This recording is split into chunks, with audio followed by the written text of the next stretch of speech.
This is level 3 of the CFA program, the topic on derivatives and currency management, and the learning module on options strategies. This is part 3.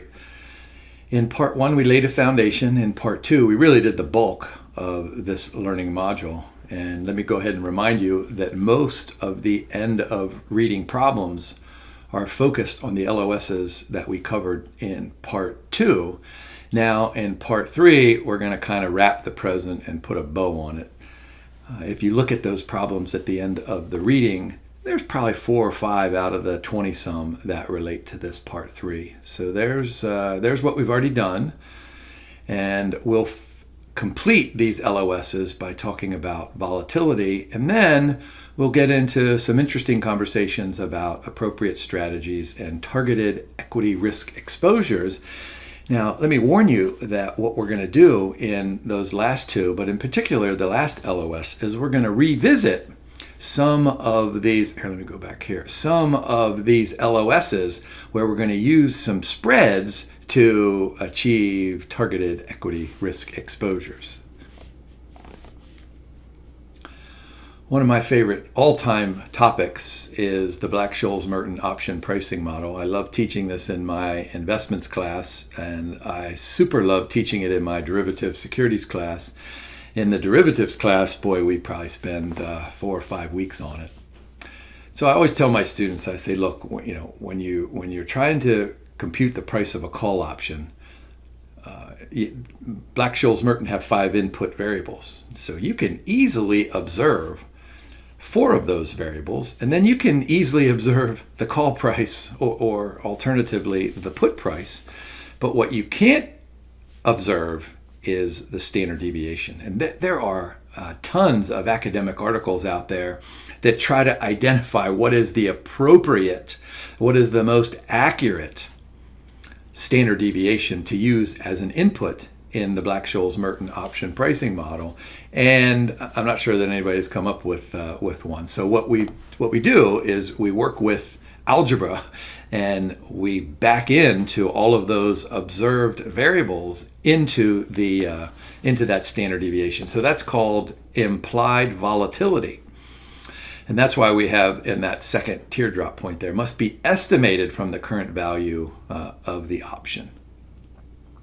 So there's the Black-Scholes-Merton model down there in the gray, and all we're doing is saying that we're going to use this function, and we're going to take some derivatives, and we're going to use Ito's lemma, all those really, really cool things that I learned back in graduate school to come up with a call price, and we're going to use it then to compute this implied volatility. Now, the interesting thing for examination purposes is that it's probably beyond CFA scope to ask you to compute it. That's why the LOS just simply says discuss some of these characteristics of the standard deviation. Now, one of the things about Black-Scholes-Merton is that if you come up with an estimate of that standard deviation, you pretty much use it for all options written on the same underlying asset. For example, let's just take a company like Johnson & Johnson. If there might be 20 call options written on Johnson & Johnson shares. Let's say half of them are above the stock price and half of them are below the stock price. Exercise prices are above and below. So you get this distribution, and what Black-Scholes-Merton just kind of generally assume is that, well, what is good for one call option input is good for another one. But of course, when you observe what those implied volatilities are, you don't get a flat. What does it say there? BSM model criticized for assuming a flat distribution. And so this is what it looks like. I mean, there's many, many cases where we get this volatility smile. So I don't really have to show you that that's a smile, right? And so look at the base of that smile. There's an at the money option. And so whatever that standard deviation is there, and Black-Scholes-Merton probably assume that that's just a straight line across. But this is what we see. Once we go to the left, once we go to the right, whether it's in or out of the money for a put or a call. And so that's why we have that underneath the smile. What we observe in many, many cases is that that volatility increases the further we get in or out of the money. And that's important to note from a strategy standpoint, because if we're making this bet on volatility, which is essentially what we're doing when we buy puts and call options, even though we do have a directional suggestion, you buy a call, you're hoping the price goes up of the underlying asset. If you buy a put, you're hoping the price goes down. But either way, if you buy a call or a put, you win if volatility increases. And so you can see how important this is, that there is a requirement that all standard deviations are not created equally. How about that?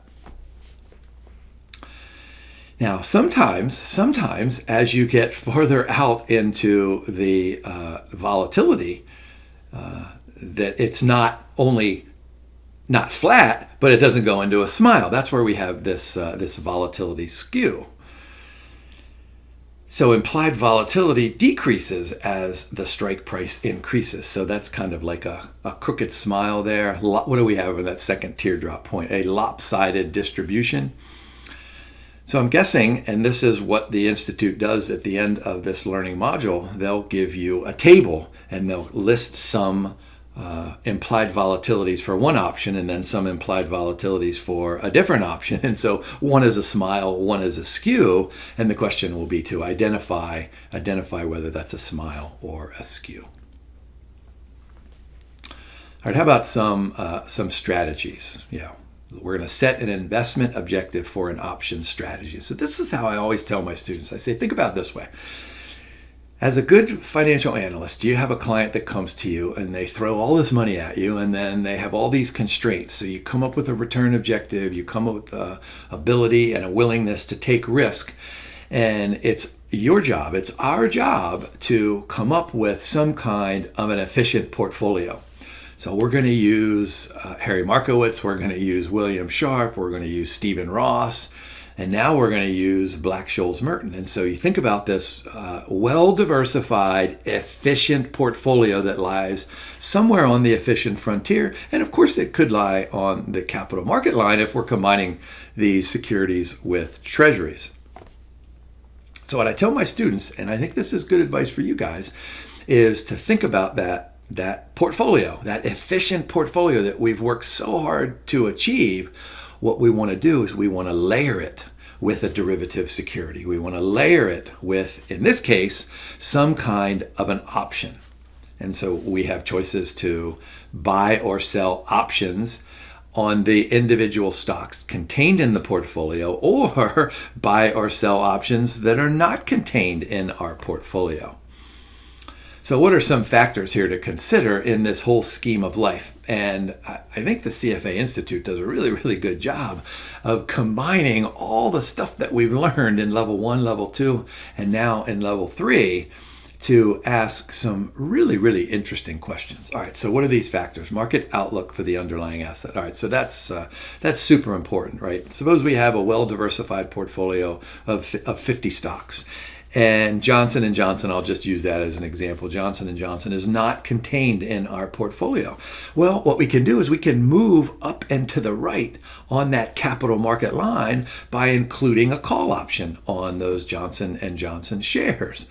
That's how we're using leverage to, what are we doing? Magnifying returns. I mean, clearly we're increasing risk, but we're trying to capture that extra return.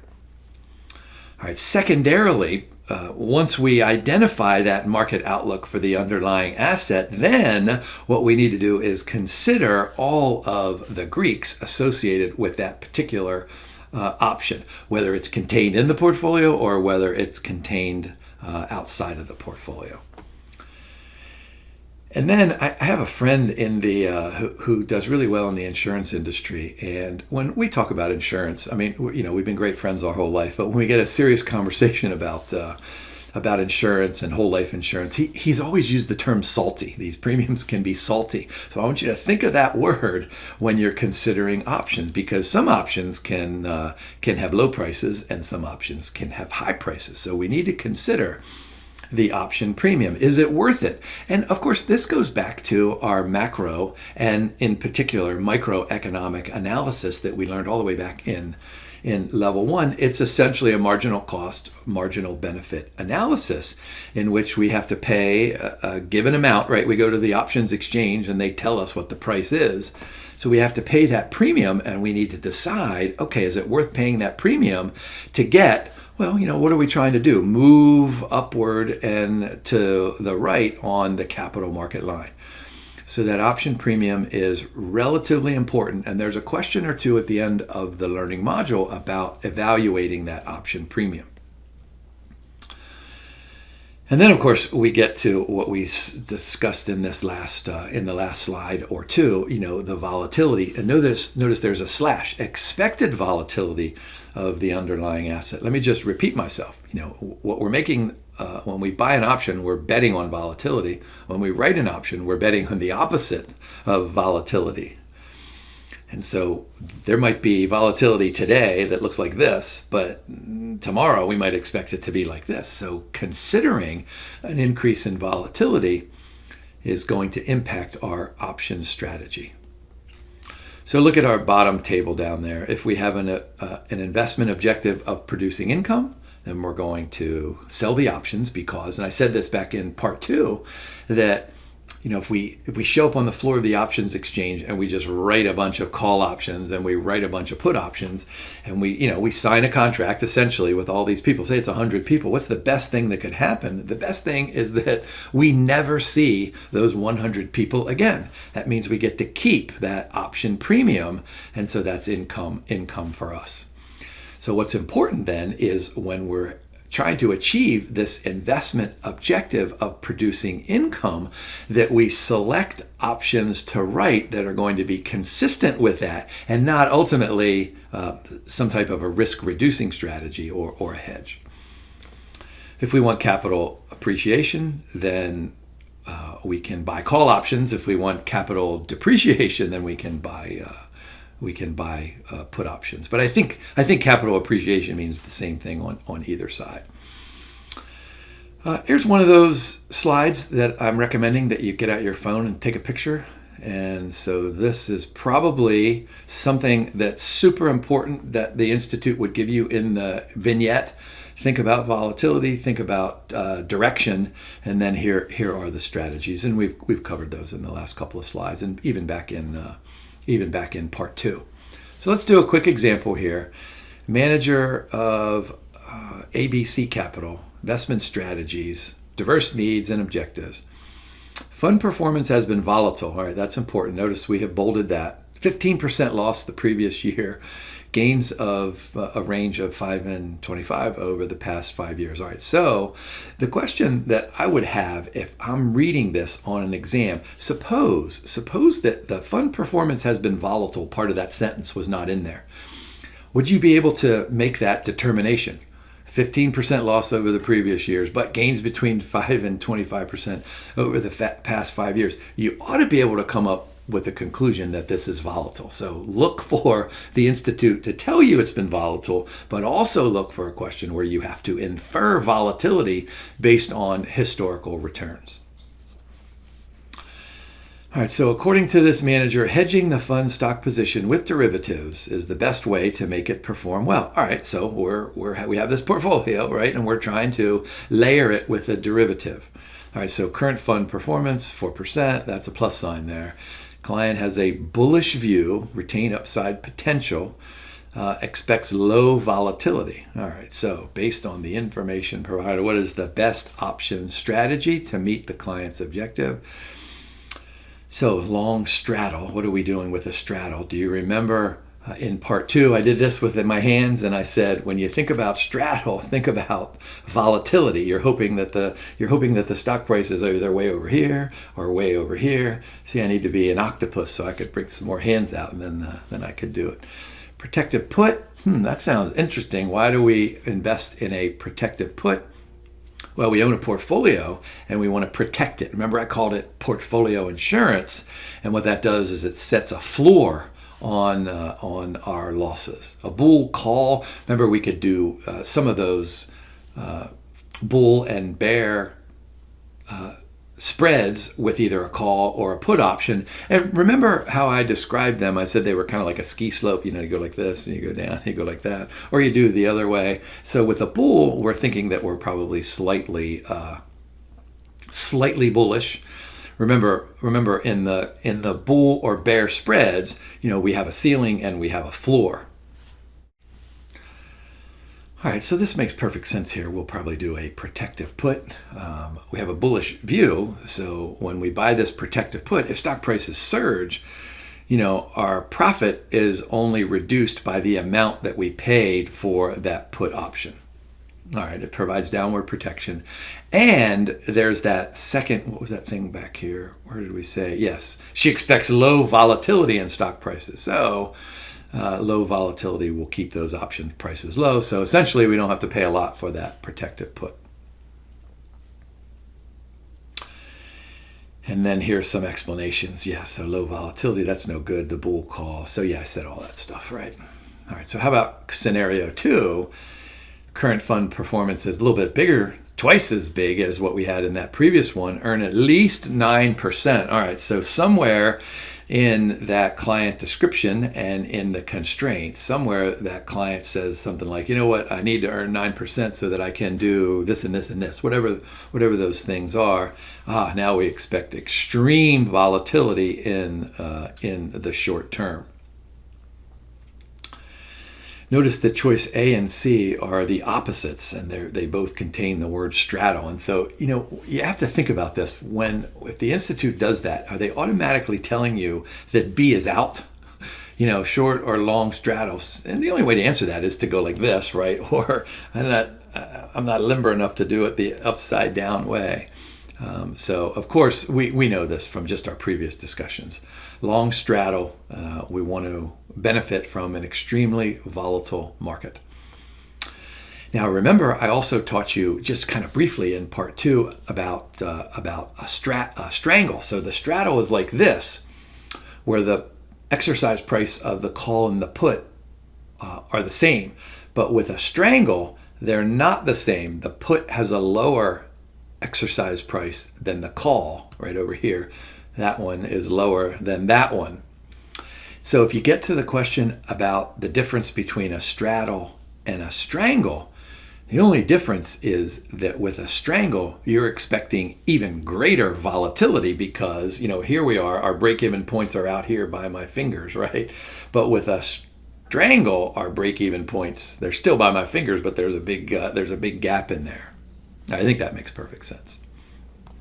All right, how about targeted equity risk exposure? So options provide investors with much flexibility. All right, this is what I was saying earlier about the Harry Markowitz efficient portfolio, the tangent portfolio, whatever you want to call it, and then moving along the capital market line.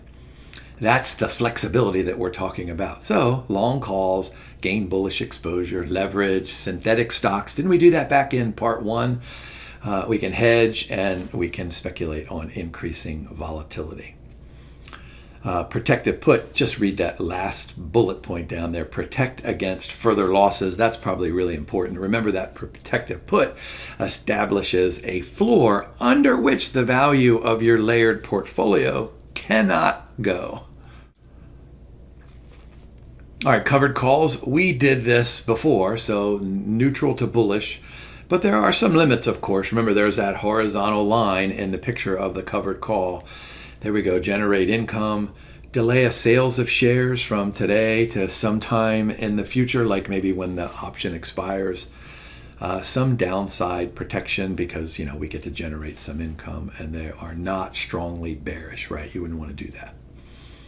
Put writing provides some income which can offset losses, but what we want to do is we want to layer that put with, you know, everything else that's inside of the portfolio. So when are we going to write puts to generate income, to wait to purchase shares at a more favorable price? When are we going to invest in straddles? Well, we just said this here. Large movements expected for the long position, little to no movement expected for the short. Now, remember I said in the introduction that we're going to continue our conversation on, some spreads and collars. All right, so here are collars, use of collars. This should be, just kind of a reminder of what we did in part 2, slightly bullish investors for unsure investors. Boy, that's something that we didn't talk about back in part 2. So this is really cool. So what are we doing? We have a client who says something like, hey, you know what? I'd like to invest in options, but I'm just not comfortable with it. And based on their ability and willingness, probably willingness to take risk, we might say as good financial analysts, well, hey, you know what? Let's take our shoes off. Let's take our socks off. Let's dip our fingers into the ocean of the options world, and let's do a collar, because here, this is the most you can win. This is the most you can lose. And then, of course, look at that third one. This will limit volatility. It will lock in gains. It will prevent further losses, right? So you get all those things wrapped into one, and you get those investors who are unsure to be comfortable with options, and then all of a sudden, then you can go way up to the right on that capital market line, if, of course, it's consistent with their risk and return objectives. How about calendar spreads? So this has everything to do with the theta of the option. And remember, the theta of the option just tells us how the option price changes as time decays, as time gets closer and closer to the expiration date. Yeah, so if we're long in the theta, that means that the option position is absolutely going to lose value over time, because, a 6-month option becomes a 4-month option, and then a 2-month option, and a 1, and then a 1 week, and then a 1 day, of course. So remember our conversation on calendar spreads, where we might want to own an option that expires in a month, and we might want to own another option that expires in 3 months, and we might want to play those premiums off. Remember, with the calendar spreads, there's lots of different choices. You can write the option, you can sell the option, you can buy the 2 options, you can rate the 2 options. But either way, you need to consider how we're going to be reflective of the simple fact that there is time decay.